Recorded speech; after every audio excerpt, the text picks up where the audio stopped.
Okay, so let's review what we've gone over already. Your inverse or arc trig functions answer the question, what angle measure has this exact value? So whenever you're answering an inverse question, you know your output, your range is an angle measure.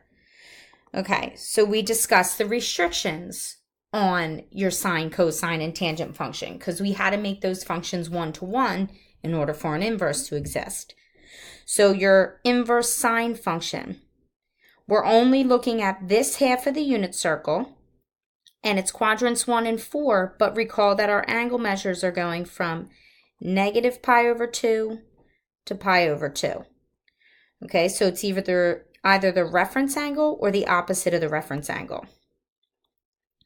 I put tangent next to it because tangent appears to have the exact same range except for two values. We have to exclude negative pi over 2 and positive pi over 2 because at those two values, the tangent function is undefined. So still quadrants 1 and 4, still the reference angle and the opposite of the reference angle for our answers. The inverse cosine function, we're looking at the top half of the unit circle, and we're going from 0 to pi.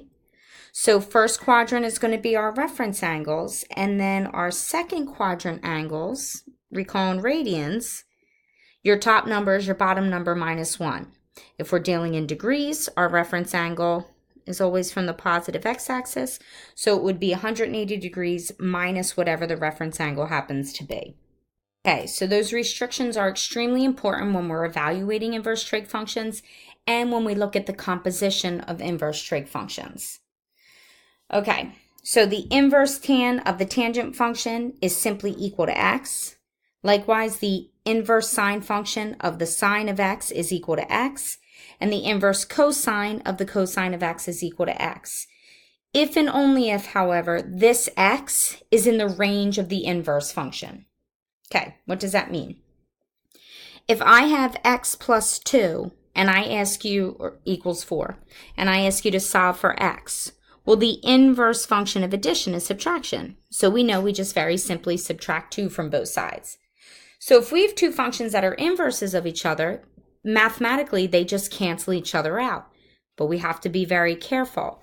When we answer a question that involves an inverse trig function, there's restrictions on those values. There's restrictions on the range. That's what I just went over here, right? Inverse sine and inverse tangent can only be specific outputs. Inverse cosine has its own set of restrictions to be the output. So I'm going to go through an example and we'll see when it works and when it doesn't work. Okay, so the inverse tangent of the tan of pi over 3. So let's work from the inside out. Tangent of pi over 3 from our exact values. The tangent of pi over 3 is square root of 3. So now I evaluate the inside. And now when I go backwards, if I answer the question, where is the tangent function equal to the square root of 3, my angle measure is at pi over 3. So I could have looked at this to start and say, okay, well, what do we notice? We notice inverse tangent and tangent are inverses of each other. So in essence, they cancel each other out, and I'm just left with pi over 3.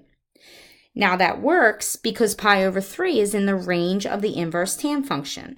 Because the inverse tan function, that should be an open circle, is all values from negative pi over 2 to pi over 2. So it fits in the range. Number 2, the sine of the inverse sine of a half. Working from the inside out, where does the sine function have a value of a half? That would be at pi over 6. And then when I answer the question, what's the sine of the pi over 6? The sine of pi over 6, that exact value is a half. So again, what do we notice about a function and its inverse? They cancel each other out. So I could go real quickly and just say that the answer to that would be a half. Now, from here, these restrictions only apply when the inverse trig function's on the outside. And you'll see that written here as well. Right? It's the inverse function that has the restriction. So the sine, whatever's on the inside here, I can take the sine of any angle measure. Its domain is all real numbers. So they'll always cancel each other out. It's when the inverse cosine, inverse tangent, or inverse sine are on the outside of the set of parentheses. Okay, so we're looking at this. They're inverses of each other. So I'm going to go right to, it appears that the answer is going to be negative pi over 3. Not so fast. Inverse cosine. Okay, what's the cosine of negative pi over 3? So negative pi over 3 is that rotation in the fourth quadrant. Cosine is positive. So its exact value is positive half. Now the inverse cosine of a half, what would the inverse cosine of a half be? Where is that equal? That's equal at pi over 3. Because I have to think about the restrictions on the inverse cosine function, and those answers can only be outputs, angle measures between 0 and pi. So this rule doesn't work because negative pi over 3 is not in the range of the inverse cosine function. So you just have to be very aware when you're using these functions if in fact the rule applies. All right, cotan of pi over 3. So cotangent is the reciprocal of the tangent function. So I have 1 over tan of pi over 3. Tangent of pi over 3 is square root of 3. The inverse of that is root 3 over 3. You can verify that answer. And then when I answer the question, okay, where does the inverse or what angle measure has a cotangent value of square root of 3 over 3? That would occur at pi over 3. So now we're going right back to an example that does in fact just cancel each other out because pi over 3 would be in the range. So that would be equal to pi over 3. Okay, so those deal with our exact values. So let's look when the trig functions are not inverses of each other. So we always work from the inside out. Inverse sine, what's the cosine of pi over 3? Cosine of pi over 3 is a half. What's the inverse sine of a half? So my answer would be pi over 6. Inverse cotangent of the tangent of pi over 6. Tan of pi over 6 is square root of 3 over 3. And then what trig function has an inverse cotangent value of square root of 3 over 3? That occurs at pi over 3. Okay, now for 7 and 8. Negative 12/5, 3/4. Those values don't occur in our exact value chart. So what can we do? So recall that I take the sine, cosine, or tangent of an angle measure. And from the first slide, this is exactly what I started with. When I answer inverse trig functions, my outputs are going to be angle measures. So at the very end of this, I'm finding the sine of an angle measure. What do we know the sine function is equal to? We know the sine function is equal to our y coordinate over our radius. So when I attempt to do this, let's use our unit circle and draw this right triangle. So in what quadrant would the inverse tangent function be equal to negative 12/5? So my only output for that, it would have to be a fourth quadrant angle. Okay, so I'm going to put theta here. Always make theta with the horizontal because that's where our reference angles come from. Our tangent is our y value over our x value. That makes sense because in the fourth quadrant, we know our y coordinate is negative, our x coordinate is positive. So now I need to find what my radius is because my final answer is going to be that y value, I can almost set it up already, over whatever my radius is. Okay, so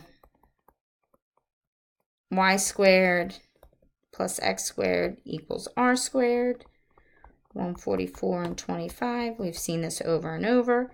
We know our radius can only be positive, so my radius would be positive 13. So the sine of this angle measure, okay, I don't care what the value of the angle measure is, I just know what its ratios are, would be negative 12 over 13. All right, last one. Cotangent of the arctan of 3/4. Where's our tangent function positive? Our arctangent function, that's in quadrant 1. I put theta with the horizontal. Opposite side over adjacent side, or perhaps we know that that's also equal to our y value over our x value. So, okay, it's not letting me change the color here. Finding my radius, you can verify it with the Pythagorean theorem, but this is a 3, 4, 5 triangle, so I know my radius is going to be equal to 5 already. So cotangent is a reciprocal of tangent, so my cotangent function is going to be my adjacent side over my opposite side. Okay, and now from theta, I found r, but I don't even need it because I'm using the reciprocal of tan. So the adjacent side to theta is 4. The opposite side to theta is 3. Now notice when these two functions, what's the relationship between this value? It's just the reciprocal. Okay, so my final answer would be 4/3. All right, that's it for the second video. We'll do more practice in class.